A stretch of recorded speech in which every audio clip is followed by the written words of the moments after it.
In a startling turn of events, the gaming retail giant GameStop has made an unexpected comeback.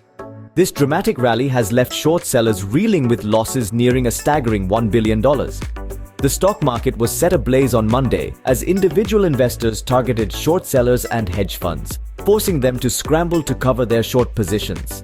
This strategic move by individual investors has sent the stock price soaring and the bears running for cover.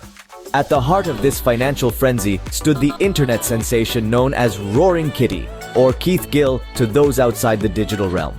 His rallying cry encouraged day traders far and wide to invest in GameStop, triggering a surge in the company's stock price.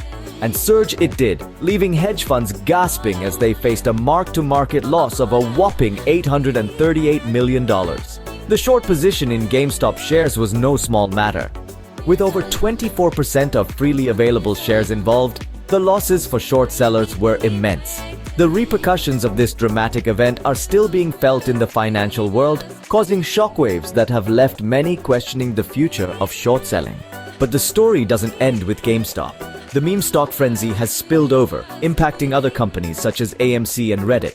Short sellers are now gazing into a future filled with potential pitfalls and challenges. To summarize, the GameStop rally has been a game changer. It has not only demonstrated the power of collective action by individual investors, but also exposed the vulnerability of short sellers and hedge funds. It's a clear reminder that in the stock market, fortunes can turn on a dime. So whether you're a bull or a bear, remember to stay vigilant, because in the world of trading, anything can happen. So as we wrap up, it's safe to say that this episode has left an indelible mark on the trading landscape. It has shaken the foundations of traditional trading and ushered in a new era where the individual investor wields far more power than ever thought possible. The GameStop saga is a testament to the fact that the world of trading is ever evolving, and those who adapt will thrive. The question now is, what's next? Only time will tell. Until then, keep your eyes on the market and your fingers on the pulse.